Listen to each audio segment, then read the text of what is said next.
आज के हमारे लेक्चर 8 में हम पढ़ेंगे exact differential equation. Exact differential equation, तो सबसे पहले एग्जैक्ट डिफरेंशियल इक्वेशन की डेफिनेशन क्या है। इसकी डेफिनेशन ये है, the equation mdx plus ndy equal to 0 where, जहाँ पर m and n are function of x and y, ठीक है। The equation mdx plus ndy equals to 0 where m and n are function of x y is said to be exact if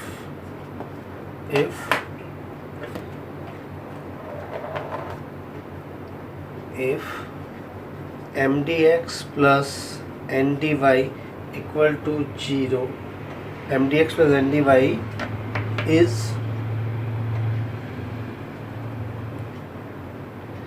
exact, is said to be exact if mdx plus ndy is the exact differential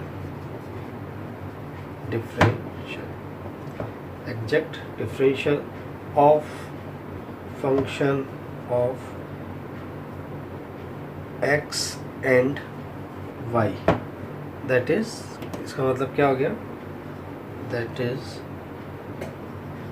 if mdx plus ndy is equals to some function of, मैं इसको लिख दूँ x and y, इसको कि मैं लिख रहा हूँ u, यानी u is the function of x y, u is function of x y. तो ये इक्वेशन किस रूप में आ जाएगी लिख के, m of dx plus n of dy is equals to du, ठीक है। तो ये जो u है ये आपका फंक्शन ऑफ एक्स वाई है ही है, इसको मैं इस रूप में भी लिख रहा हूँ, यानी function of x and y, ठीक। तो ये जो du है ये मेरे को इस रूप में लिख सकता हूँ, du को मैं डेल u और del x dx plus del u del y dy, ठीक है। इसका मतलब क्या हुआ, du is the sum of two partial differentials, ठीक है। तो कौन कौन से हो गए, पहला हो गया del u by del x d x, and second हो गया डेल यू और डेल वाई डी वाई। ये हमारी एग्जैक्ट डिफरेंशियल इक्वेशन की डेफिनेशन है। The equation of m d x plus n d y equals to 0 where m and n are the function of x and y is said to be exact if mdx plus ndy is the exact differential of function of xy। exact differential of, इसका मतलब क्या है, ये हमने माना है, इस u को मैंने किस रूप में लिखा है, फंक्शन ऑफ xy। ये जो होता है this is the exact differential, तो ये हमारी एग्जैक्ट डिफरेंशियल की डेफिनेशन हो गई। अब सबसे इम्पोर्टेंट आता है necessary and sufficient conditions. Necessary और सफिशिएंट कंडीशन क्या होती है।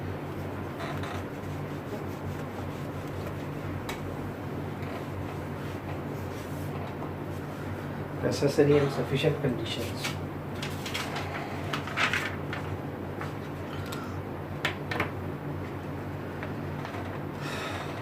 नेसेसरी कंडीशन आपके पास है,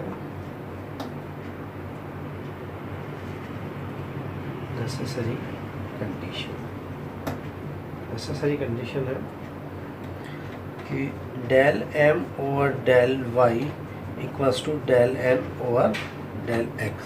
अगर ये कंडीशन आ जाती है तो हमारे पास कहलाती है एग्जैक्ट कंडीशन। अब ये कैसे होती है, हमारे पास है लेट इक्वेशन किस फॉर्म में थी, let equation m d x plus n d Y equal to 0, ठीक है। Be exact then by definition, जो अभी हमने डेफिनेशन बताई थी किसकी, एग्जैक्ट की, then by definition m d x plus n d Y equal to, मैंने क्या लिखा था, डी यू, ये लिखा था। और डी यू की वैल्यू क्या लिखी थी वहाँ, ज़रा बताओ, del u over del of x d x plus del u over del y d y, exact differential था ना, ठीक है।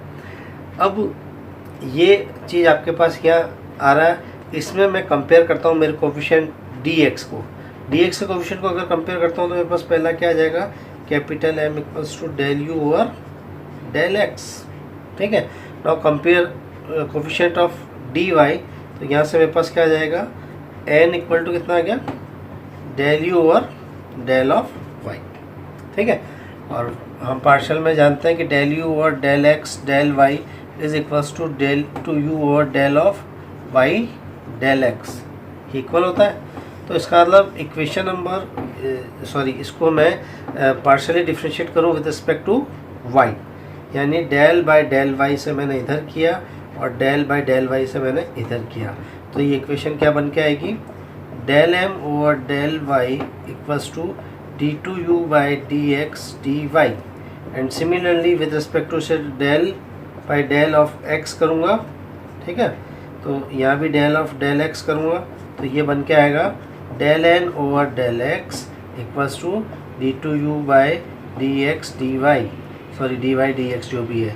तो यहाँ से इन दोनों को कंपेयर करूँगा तो मेरे पास क्या आ जाएगा, this implies del M over del y is equals to del n over del of x. This is the exact condition of m d x plus n d Y equal to 0, ठीक है। अब एक example इस पर solve करते हैं जिससे हमारे को पता लग जाएगा कि एक कंडीशन एग्जैक्ट आ रही है या नहीं आ रही। अब जब ये इक्वेशन कंडीशन एग्जैक्ट आ जाती है तो इसका सॉल्यूशन कैसे लिखते हैं, और इसका बड़ा आसान तरीका है सॉल्यूशन लिखने का, इसको ज़्यादा आपको याद रखने का भी ज़्यादा वो नहीं होगी दिक्कत, इसका सीधा सीधा इसका तरीका है, स्टेप बाय स्टेप हम चलेंगे तो हमारे को क्वेश्चन करने में दिक्कत नहीं आएगी। तो अब मैं कहता हूँ उसका, जैसे आपने निकाल लिया कि भाई आपकी एग्जैक्ट कंडीशन आ गई, डेल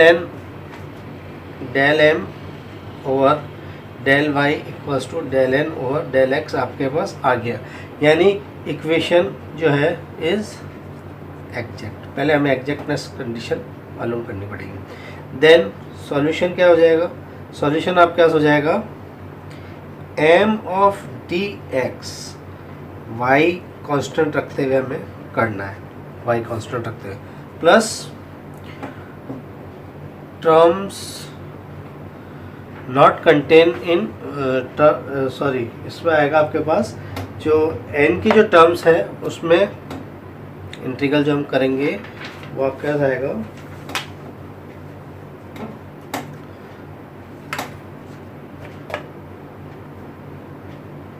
इंटीग्रल में term in n not containing x, मतलब n की टर्म्स में जो x वाले पद हैं वो नहीं आने चाहिए, बाकी वाले पद को लिखते हुए इसे इंटीग्रेट करेंगे with respect to D Y and equal to some constant of integration. ये सॉल्यूशन का तरीका है। एक तो हमें एग्जैक्ट की कंडीशन पता होनी चाहिए, डेल एम और डेल वाई और डेल एन और डेल एक्स अगर इक्वल आ जाते हैं तो इक्वेशन हमारे पास जो है वो एग्जैक्ट है। एग्जैक्ट होने के बाद हम हमारा नेक्स्ट स्टेप आएगा has the solution. Has the solution का मतलब एम आपको पता है फंक्शन ऑफ एक्स और वाई है, तो वाई को कांस्टेंट रखते हुए हम इंटीग्रल कर सकते हैं इसका, है ना। अगर एम में एक्स और वाई के फंक्शन आ रहे हैं और एन में भी आपके पास एक्स और वाई के फंक्शन आएंगे तो हम वो टर्म्स लेंगे एन की जिसमें केवल वाई हो, एक्स वाले हमारे पास पद नहीं हो, और इसे हम इंटीग्रेट कर देंगे तो हमारे पास सॉल्यूशन आ जाएगा। तो दो इंपॉर्टेंट पार्ट है, पहला पार्ट है एग्जैक्ट कंडीशन निकालना, दूसरा इसका सॉल्यूशन कैसे लिखा जाता है। अब हम एक आध क्वेश्चन करते हैं जिससे इस चीज़ को और क्लियर कर सकते हैं, ठीक है। तो अब एक क्वेश्चन में आपको पहले आसान क्वेश्चन से चलते हैं ना। क्वेश्चन है आपके पास y sin 2x dx minus Y square plus cos square x D Y equal to 0। इस इक्वेशन को अगर मैं मेरी कंपेयर करता हूँ कौन सी इक्वेशन से, m d x plus n d Y equal to 0 से, तो यहाँ पर here capital M equal to कितना है, y sine of 2x and capital n equal to कितना है, minus times of y square plus cos square x. और मेरी एग्जैक्ट कंडीशन क्या कहलाती है, इसे विद रिस्पेक्ट टू मुझे करना del M over del y. Del M over del y करूँगा तो यहाँ से मेरे पास कितना आ जाएगा, साइन ऑफ 2x। इसी तरीके से डेल एन ओवर डेल क्या करूँगा, x। तो यहाँ y का अब क्या आएगा नहीं, तो ये कितना आ जाएगा माइनस, और कॉस स्क्वायर का करोगे तो कितना आ जाएगा, minus minus plus sign of 2x। तो इन दोनों से मेरे पास क्या आ रहा है, del M over del Y equals to del n over del x. It means equation is exact होगी इक्वेशन। सॉल्यूशन क्या होगा, हेंस द सॉल्यूशन क्या था, एम वाई को कांस्टेंट रखा with respect to integrate dx plus terms जो है n उसमें x कंटेन नहीं करना चाहिए,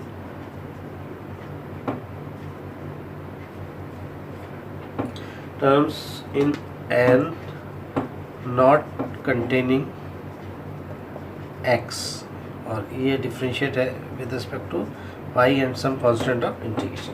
चलिए अब हम रखते हैं m मेरे पास है y को कांस्टेंट रखते हुए, तो ये हो गया मेरे पास y, तो बाहर आ गया sign 2x dx plus n की वो टर्म जिसमें x मेरे पास नहीं आए, तो यहाँ से मेरे पास कितना आ रहा है, minus Y square D Y equal to C.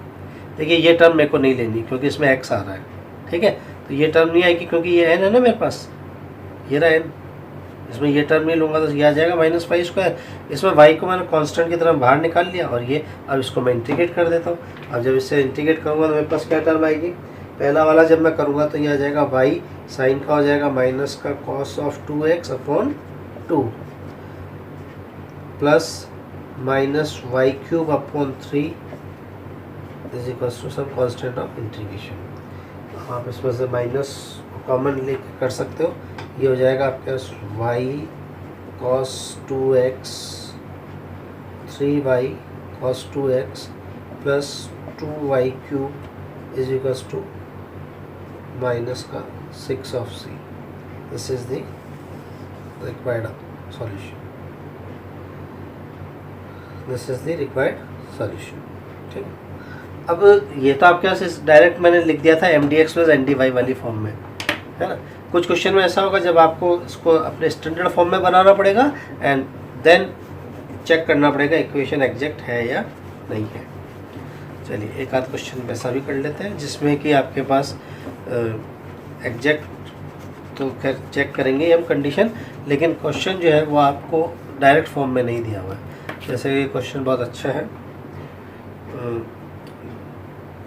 D y by D x plus a x plus H Y plus g upon h of x plus B Y plus f equal to 0 show that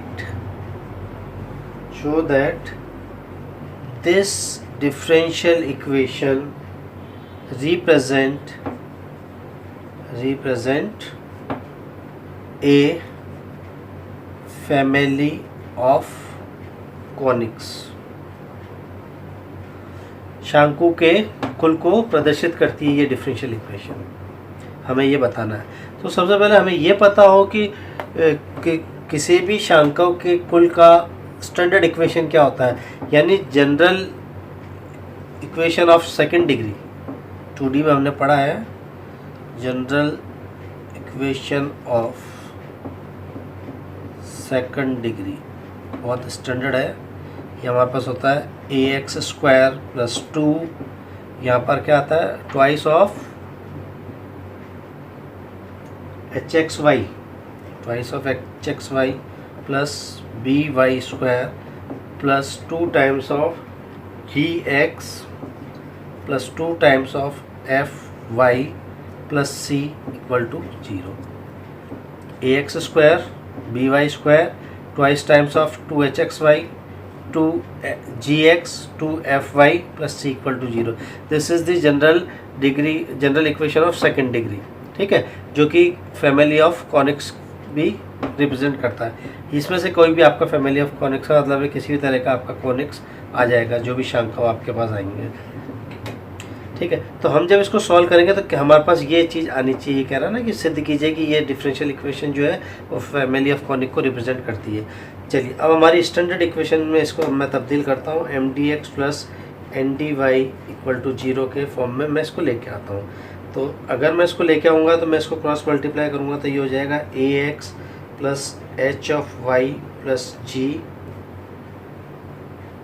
D x plus H X plus B Y plus F of D Y equal to 0. देखिए cross multiply सही है क्या? H x B Y ये, हाँ ये तो कोई दिक्कत नहीं आ जाएगा. ठीक है, here capital M equal to कितना है? A x plus H Y plus G and N equal to कितना है? H X plus B Y plus F. ठीक है ना. अब इसे मैं पार्शली करता हूँ क्योंकि मुझे इसकी एग्जैक्टनेस की कंडीशन निकालनी है. विद रिस्पेक्ट टू वाई करता हूँ तो ये कितना हो जाएगा? Only H. सिमिलरली इसको मैं करूँगा del n over del x, del n over del x. तो यहाँ से भी मेरे पास एच आ रहा है. इसका मतलब this implies del M over del Y equals to del n over del x. इसका मतलब इक्वेशन इज एग्जैक्ट. अगर इक्वेशन एग्जैक्ट हो गई तो hence the solution is, solution क्या बताया था मैंने?